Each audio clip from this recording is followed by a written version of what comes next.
আসসালামু আলাইকুম viewers, welcome back to our channel গিন্ডাস। মৌলিক গেট পর্ব নিয়ে আপনাদের সাথে আছি আমি মোহাম্মদ মেহেদী হাসান। আজকের পর্বে আলোচনা করব মৌলিক গেট সম্পর্কে।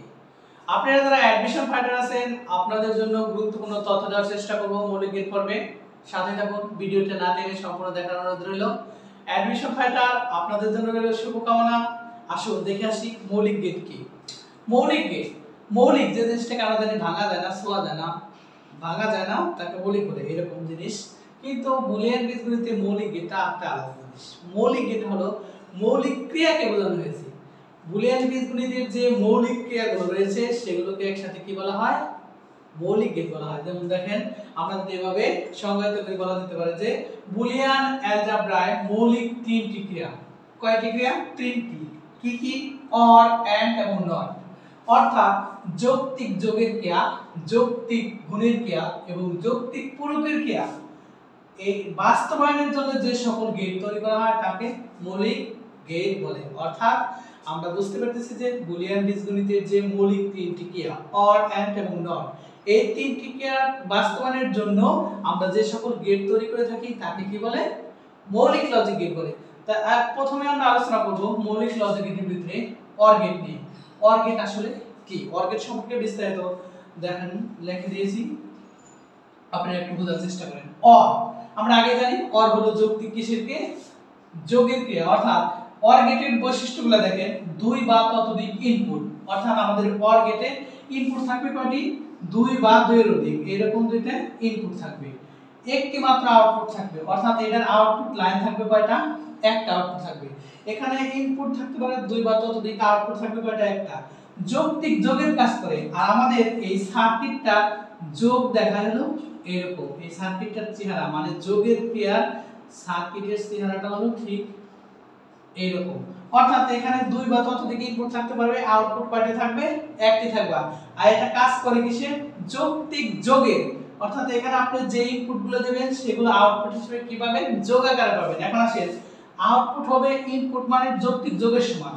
অর্থাৎ ধরেন আমি যদি ধরি আউটপুট এ এবং বি, এখন আমাদের ইনপুট হলো এ বি যদি ধরি, তাহলে আউটপুট কি হবে? আউটপুট হবে ইনপুট মানে যৌক্তিক যোগের সমান। অর্থাৎ এই এ বি এর যোগফল হবে কি? আউটপুট। সুতরাং আমরা এটা y সমান সমান লিখতে পারি a প্লাস কি b। আর এটাকে কি বলা হয়? যৌক্তিক যোগের ক্রিয়া। আপনাদের এই এটা মনে রাখতে হবে, লজিক যে সার্কিটের চেহারাটা অবশ্যই মনে রাখতে হবে যে এরকম চেহারাটা কি? যৌক্তিক যোগের ক্রিয়া। আর যৌক্তিক যোগের ক্রিয়াগুলো এরকম দেখেন, বুলিয়ান 0 এবং 0, এটাকে যদি আমরা অর করি তাহলে হবে 0, এবং 1 প্লাস 0, এটাকে যদি আমরা অর করি তাহলে আমাদের কি হবে? 1, এবং 0 প্লাস 1, এটাকে যদি অর করি তারপরে হবে 1, এবং 1 প্লাস 1 কে যদি আমরা অর করি তাহলে হবে 1। এই চারটি ক্রিয়া হলো আমাদের যৌক্তিক যোগের ক্রিয়া। এখানে দেখেন আমি একটা লাইন লিখে দিয়েছি, সেটা হলো একটি মাত্র ইনপুট 1 হলে আউটপুট 1 হবে। দেখেন আমাদের ইনপুট লাইনে যখন একটা শুধুমাত্র একটা 1 আছে তখন কিন্তু 1।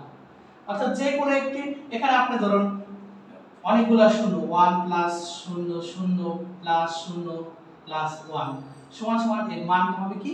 1। এটাকে বলা হয় যৌক্তিক যোগ। অর্থাৎ আপনি যতগুলো জিরোই থাকুক না কেন, যদি তার সাথে 1 যোগ করেন এই যৌক্তিক যোগের কি আপনার রেজাল্ট কি আসবে?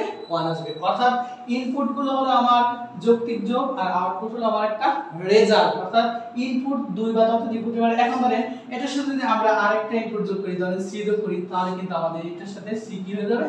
যোগ হয়ে যাবে। আর এটাই হলো যৌক্তিক যোগের ক্রিয়া। আশা করি অর গেটের সমস্ত ইনফরমেশন এখানে পেয়ে গেছেন। এখন আমরা দেখব যৌক্তিক গুণের ক্রিয়া। এখন দেখেন আমরা কি দেখতেছি? এন্ড গেট, অর্থাৎ বুলিয়ান মৌলিক গেটের দ্বিতীয় ক্রিয়া অর্থাৎ এন্ড। এন্ড অপারেশনে দেখেন দুই বা ততোধিক ইনপুট থাকবে। অর্থাৎ এখানে ইনপুট থাকবে কয়টি? দুই বা ততোধিক, সর্বনিম্ন কয়টি থাকবে? দুইটি, এবং আউটপুট কয়টি থাকবে? একটি। আর এটি যৌক্তিক গুণের কাজ করে। আর যৌক্তিক গুণটা আমরা বোঝাই হলো এন্ড এর ডি দ্বারা। আর এটা এরকম চিত্র থাকলে আপনারা বুঝতে হবে এটা হলো মৌলিক গেটের এন্ড অপারেশন অর্থাৎ গুণের অপারেশন। আউটপুট হবে ইনপুট মানের যৌক্তিক গুণের সমান। অর্থাৎ আমরা যে ইনপুট গুলো দিব তার গুণের সমান হবে এই এন্ড গেটের আউটপুট। অর্থাৎ ধরেন আমি যদি এখানে ইনপুট এ বি দেই তাহলে আমার আউটপুটটা হবে হলো a ইনটু বি। কেননা আমরা কিন্তু এই শর্ত অনুসারে জানি যে এন্ড অপারেশনে ইনপুট আউটপুট হবে হলো ইনপুটের গুণফল, অর্থাৎ যৌক্তিক গুণের সমান। আউটপুট হবে ইনপুট মানের যৌক্তিক গুণের সমান। দেখেন এখান থেকে কিন্তু আপনাদের এমসিকিউ আসতে পারে, যেমন ধরেন নিচের কোন গেটের ইন আউটপুট ইন যৌক্তিক গুণের সমান, কোন গেটের আউটপুট ইনপুট যৌক্তিক গুণের সমান, তখন কিন্তু আপনাদের কি বলতে হবে, এটা কি গেট, এন্ড গেট, অর্থাৎ এন্ড অপারেশন। একটি মাত্র ইনপুট শূন্য হলে আউটপুট শূন্য হবে। তার মানে কি, দেখেন আমরা যদি এন্ড অপারেশনকে করি, অর্থাৎ শূন্যের সাথে শূন্যকে যদি আমরা এন্ড করি তাহলে রেজাল্ট হবে শূন্য। আবার 1 এর সাথে যখন আমরা শূন্যকে এন্ড করব তাও আমাদের রেজাল্ট কি হবে, শূন্য।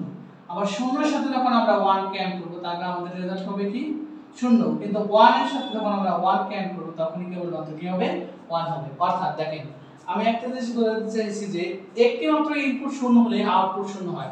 অর্থাৎ আপনার ইনপুট মান, ইনপুট লাইনে যে কোনো একটা রাশির মান যখন শূন্য তখন কিন্তু আউটপুট শূন্য। অর্থাৎ আপনি যদি এভাবে গুণ করেন 1 plus 1 sorry 1 into 1 into 1 into 1 into 0, তখন কিন্তু আপনার আউটপুটটা কি হবে, শূন্য হবে। আর অর্থাৎ আপনি যতগুলো 1 গুণ করে তার সাথে যদি 1 0 গুণ করেন তার রেজাল্ট কি, শূন্য। আর এটাকে বলা হয় কি, এন্ড অপারেশন। আশা করি আপনারা এন্ড অপারেশন বুঝতে পেরেছেন। এখন আমরা দেখব যৌক্তিক পূরকের জ্ঞান। দেখেন আমাদের নট অপারেশনের সূত্র কি কি।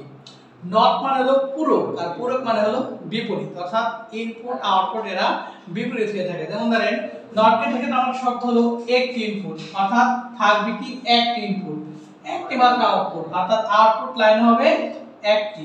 এটা হলো যৌক্তিক পূরকের কাজ। আর যৌক্তিক পূরকটাকে আমরা বুলিয়ান অ্যালজেব্রায় এরকম চিহ্ন দিয়ে বুঝিয়ে থাকি। অর্থাৎ এটাই হলো যৌক্তিক পূরক, অর্থাৎ আউটপুট হবে ইনপুটের বিপরীত।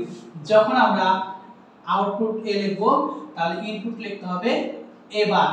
বার মানে হলো এটা বিপরীত, এ হলো এবারের বিপরীত, এ এবারের বিপরীত। এই ভিডিওগুলো বোঝার জন্য আমাদের এই ভিডিও ডেসক্রিপশনে আমরা বুলিয়ান অ্যালজেব্রা সম্পর্কে, বুলিয়ান অ্যালজেব্রা সম্পর্কে যে ধারণা দিয়েছি সেই ভিডিওতে এ এর বিপরীত ক্রিয়া এবার কেমন কিভাবে হয় এই সম্পর্কে বিস্তারিত দেওয়া আছে। আপনারা আই বাটনে ক্লিক করে ভিডিওটা দেখে নেবেন, তাই বুঝতে পারবেন যে এ কিভাবে এবারের বিপরীত হয়।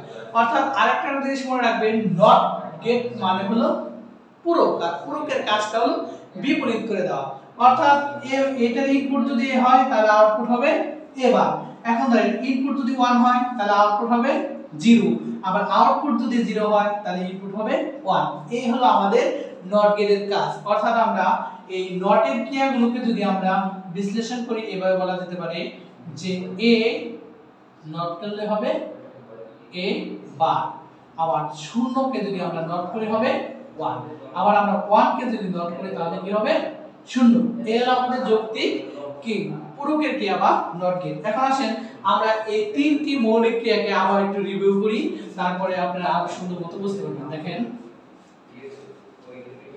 তো আমরা প্রথমে যেটা শিখছিলাম সেটা হলো যোগের ক্রিয়া। যোগটা কি মনে দেখেছিলাম এইরকম, যোগের চিহ্নটা কি রকম এইরকম। আবার গুণের ক্রিয়াটা আমরা এভাবে দেখাইছিলাম। দেখেন গুণের চিহ্নটা কি রকম, গুণ হলো এন্ড, তার মানে এন্ডেড ডি, এভাবে কিন্তু আপনি মনে রাখতে হবে। আর এই মাত্র আমি আলোচনা করলাম হলো পূরকের যে ক্রিয়াটা সেটা। এখন আসেন আমরা মনে রাখবো এটা হলো অর, এটাকে হলো and, A N D and, আর এটা হলো নট। আর এই তিনটি চিত্রই আমাদের মৌলিক ক্রিয়া। দেখেন এই ক্ষেত্রে দেখেন আমি তখন প্রতীকগুলো দিয়ে বোঝানোর চেষ্টা করেছি, এখন সংখ্যা দিয়ে বোঝাবো। দেখেন যেমন ধরেন এখানে ইনপুট যদি 1 হয় আউটপুট যদি 0 হয়, আমরা কিন্তু জানি এই চিহ্নটা হলো যোগের, এটা হলো অর অপারেশন। তার মানে আমরা যোগ করব 0 এবং 1, এই দুটোকে যোগ করলে কি হয়, আমরা কিন্তু জানি অর অপারেশনে যে কোনো একটি ইনপুট যদি 1 হয় আউটপুট কি হবে, 1 হবে। অর্থাৎ এখানে আউটপুট 1। অর্থাৎ এখানে আমরা y সমান কি লিখতে পারবো, 1। এভাবে কিন্তু আপনাদের কোশ্চেনগুলো আসতে পারে। আবার এন্ড মানে কি আমরা জানি গুণের ক্রিয়া, অর্থাৎ 0 * 1, এটা যদি আমরা এন্ড অপারেশন করি তাহলে আমাদের আউটপুট কি হবে, 0 হবে। কেন 0 হবে, আমরা কিন্তু জানি যে এন্ড গেটের ক্ষেত্রে যে কোনো একটা ইনপুট যদি 0 হয় আউটপুট কি হবে, 0। এবার ধরেন আমাদের নট অপারেশনে যদি আমরা 1 দেই ইনপুট, তাহলে আউটপুট কি হবে? 0 হবে।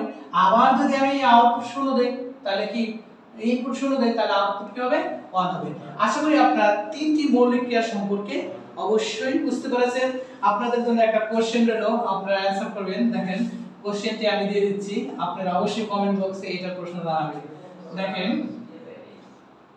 এই অপারেশন অনুসারে অর অপারেশন অনুসারে আমরা যদি 1 প্লাস 1 এটাকে কর করি তাহলে আমি y সমান সমান কি লিখতে পারবো? এটা আমি লিখবো না, আপনারা কমেন্ট করে জানাবেন। অবশ্যই আমাদের মৌলিক গণিতের ভিডিওটি আপনাদের ভালো লেগেছে। এই ভিডিওর সমস্ত আলোচনা আমাদের এই ভিডিও ডেসক্রিপশনে দেওয়া আছে এবং আমার ফেসবুকের লিংকও দেওয়া আছে, সেখানে আপনারা আমাদের সাথে সরাসরি যোগাযোগ করতে পারেন। ভিডিওটি ভালো লাগলে অবশ্যই লাইক দিবেন, কমেন্ট করবেন এবং আমাদের গীতাস ফ্যামিলির সাথে থাকবেন। আল্লাহ হাফেজ।